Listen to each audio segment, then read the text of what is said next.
महा TET 2025 तर TET देणाऱ्या विद्यार्थ्यांसाठी आता आनंदाची बातमी आलेली आहे। तर ज्या विद्यार्थ्यांनी TET एक्झाम दिलेली होती त्यांची उत्तरसूची साईटवर उपलब्ध करून दिलेली आहे। तर आता निकालाबद्दल म्हणजे विद्यार्थ्यांचा निकाल कधी लागणार याबद्दल TET डिपार्टमेंट यांच्याकडून संपूर्ण माहिती एका न्यूजपेपरमध्ये उपलब्ध केलेली आहे।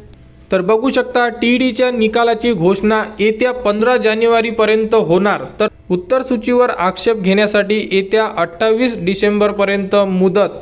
तर बघू शकता महाराष्ट्र राज्य परीक्षा परिषदेच्या वतीने 23 नोव्हेंबर रोजी घेण्यात आलेल्या शिक्षक पात्रता परीक्षा म्हणजे TET तात्पुरती उत्तरसूची जी आहे ही प्रसिद्ध करण्यात आलेली आहे आणि उमेदवारांना यावरती आक्षेप घेण्यासाठी 28 डिसेंबरपर्यंत यामध्ये आक्षेप नोंदवता येणार आहे।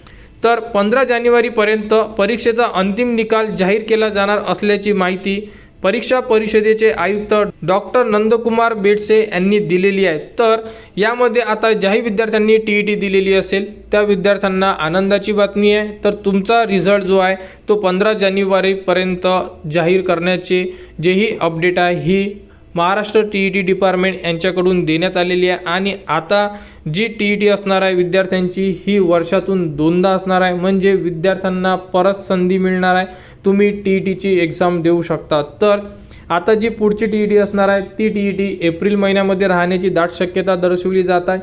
तर ज्याही विद्यार्थ्यांना TET पास जर झाले नाही समजा तर तुम्ही पुढील TETमध्ये सुद्धा भाग घेऊ शकता। तर TET 2025चा निकाल 15 जानेवारीपर्यंत उपलब्ध करून देण्यात येणार आहे। निकाल लागल्याबरोबर निकाल कसा चेक करायचा त्यानंतर पुढील जे TET असणार आहे त्याबद्दलची जी अपडेट येईल त्याबद्दलची माहितीसुद्धा तुम्हाला आपल्या चॅनलवर देण्यात येणार।